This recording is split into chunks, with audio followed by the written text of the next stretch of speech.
point of RNG is simple. I have a list of retro consoles and a giant library of games. I put the list of consoles into random.org, then have Launchbox randomly select from the list of games I have for that console. When I have a game selected, we'll look up a bit about the game, then jump right into it. Alright, so today's random console is the Nintendo Game Boy. So, Launchbox, select me a random game, please. Today's random game is Cave Noire.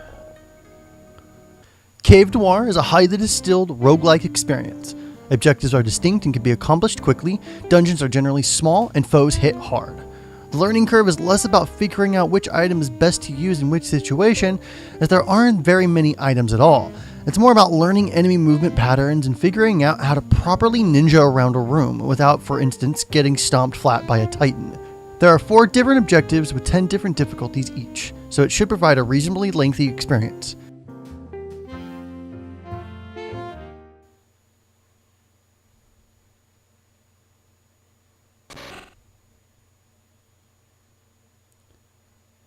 Alrighty then, so this is going to be an interesting game. This is Cave Noire for the original Game Boy. Came out in 1991 in Japan only, but there is an awesome fan translation by Aeon Genesis. So that is how we are going to go ahead and play it today. So this one's going to be a little bit different. This is, I think, the first fan translated game that we actually get to play. So this is a little bit different. Okay, so this is... Okay, I get it. So we're in a guild, and we get to pick a quest to go on. So there's quest 1, 2, 3, and 4. Like the intro said, there are 4 areas, and then different varying difficulties. Let's just go straight into quest 1, level 1. Or quest... Yeah, I guess we can't change the level yet. So quest 1, level 1. Slay 3 monsters. Alright. So we have Pentaro, HP 10, attack 4, luck 4, defense 4, body. Okay, I assume that means he's not like sick or ill. Oh, it just gives it to us. We don't get to choose. These, I don't know what the hell those are. Health potion, torch, fireball, and invisible? Is that what that is? I guess we'll figure it out. Okay, so they are items. Okay, heal, lamp, fire, and cloak. I was totally right. I can guess items based on Game Boy sprites. That's interesting. Okay, so... Oh, I just fell into a pit. Whoops, now I'm on the 2nd floor. Uh-oh. Oh, and I took damage for doing that, too. Bam, bam, 5. Ooh. Don't hurt me. Too much, at least. Okay. Alright. This is pretty cool. And this was done... Oh, shit, I'm poisoned. Use, heal, quickly. Uh-oh, I think I'm gonna die. Oh, nope, my poison went away.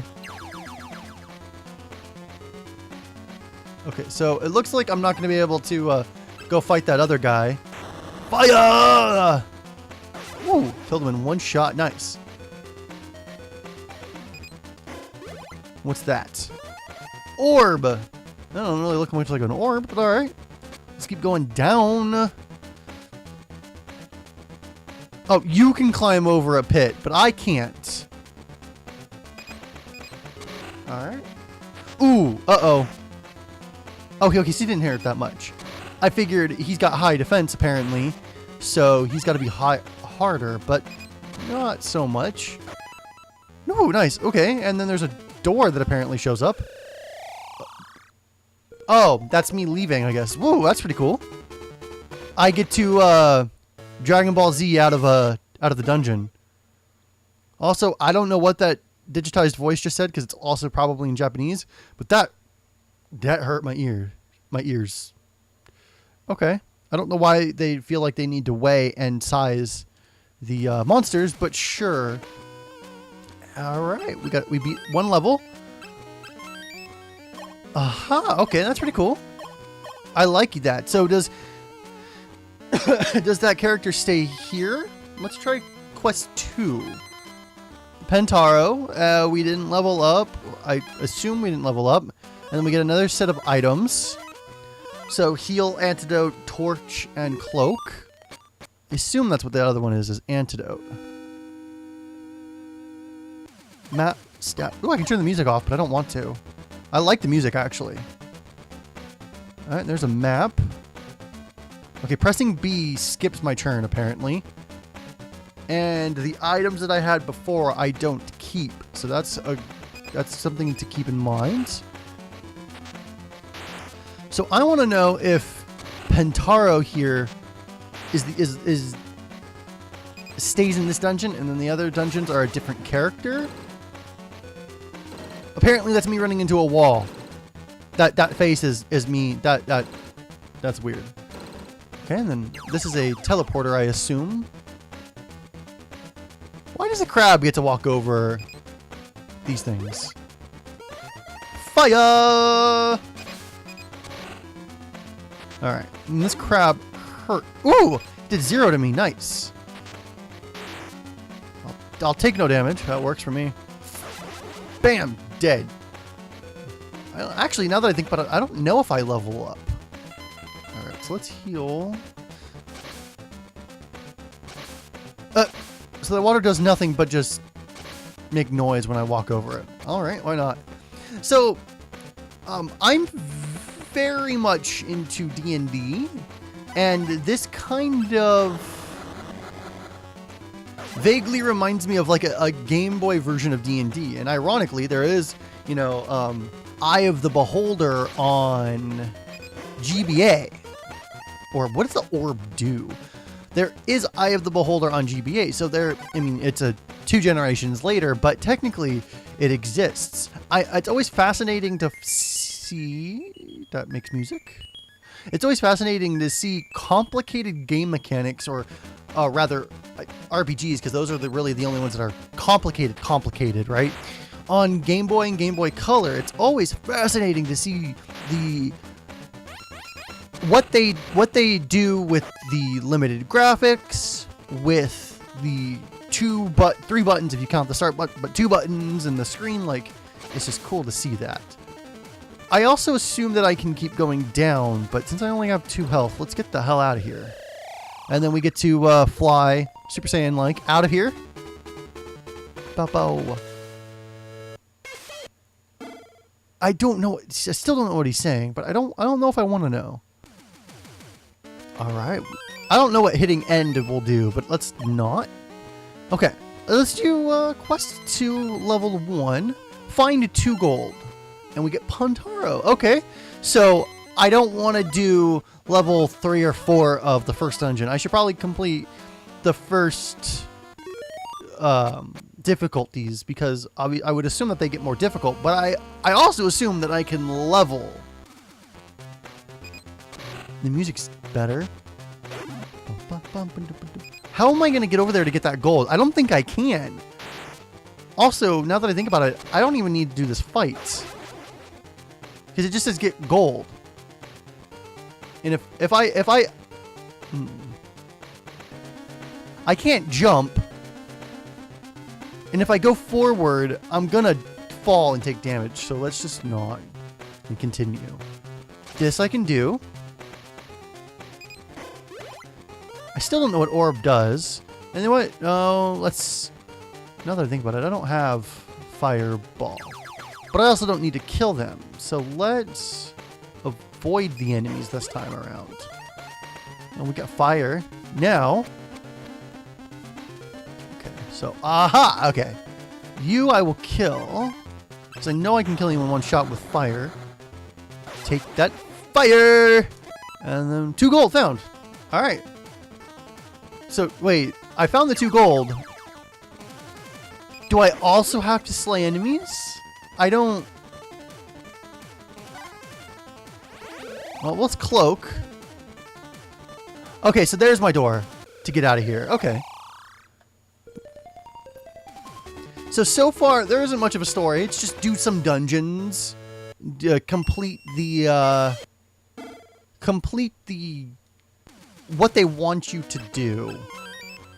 That's not that, I mean, that's not bad, but that's gotta get old after a while, wouldn't it? Find one orb. Okay, so this one's to find items. So the first one's to kill monsters, the second one's to find gold, this one's to find an orb, which I've done, but I still don't know what the hell it does. So, ooh, now there's 2 enemies, but that one can't get to me because he can't cross the pits. You, I don't want to fight you actually, because you can poison me, but I have an antidote, I guess, but we'll still fireball you. And if I find another, if I have to fight another spider, then I will use antidote. Wooden shield, nice. Okay, so now my defense goes up. Okay, so it's not leveling. I find items and then I just automatically equip them. Okay, that's pretty cool actually. I don't mind that. All right, poisoned, but that's okay. He doesn't do much damage other than the poison. So let's use that, shall we? Okay. I think I'm getting the hang of this game. This is pretty cool. You know, granted, like I said, there's not much in the way of story. So I'm kind of... I don't know. I wish there was a story to this game. Or there was more of an overarching leveling system, but this was a mid Game Boy game, so I'm just surprised that they were even able to do a majority of this. You know, it looks good, it sounds good, the premise is decent, the gameplay is fun. It's not hard to control or anything like that, so I can't fault it for gameplay. Its gameplay is solid, but it is lacking in story. Though I guess, to be fair, early Game Boy games were not very much on story, like early NES games. Even later NES games were not big on story per se, so I can't exactly fault the game for not having much of it. It was a byproduct of the times, unfortunately. The systems weren't as powerful, and game development was still in its infancy, so that makes a little bit of sense. So on those merits alone, this game's really fun. I say, ooh, that floor is gonna poison me. I also don't have a visible way out of here. What? I have a key too. I don't know what the key does. Well, I assume unlock things, but I haven't found a locked chest or door yet. Okay, okay. Okay, you are gonna kill me. Don't hit me for 4 again. 0. I like 0. I like 0 a lot. Okay. I killed him. Now, how the hell do I get out of here? That wasn't poison. That was acid, and I just went poof. I fell into it and went. It like shredded me. That was okay. All right, guys, that is Cave Noire. I think that's going to be it for now. You get the gist of the game. It's fairly simple. It's pretty cool though. I like it. I don't know what I was expecting going in. Game Boy and Game Boy Color games, I don't know what I was expecting. But the last RNG was Mr. Nuts on the Game Boy Color, and that surprised the hell out of me, being a competent, not crappy to control platformer on the Game Boy Color. This shows me a cool roguelike on the Game Boy, so even a step back with a decidedly more complicated premise, done also really well. That's pretty cool. I think I'm gonna give it 42 guilds out of 722 angels. Doesn't make any goddamn sense, but that's how RNG goes. Remember, guys, if you like this episode, please consider subscribing, thumbsing it up, and sending it to your friends. I would greatly appreciate it. Remember, I do these probably twice a week now, so if you liked this, subscribe for more. I would greatly appreciate it. I'm just appreciative all around. Remember, play more games, and I will see you next time. Have a good day.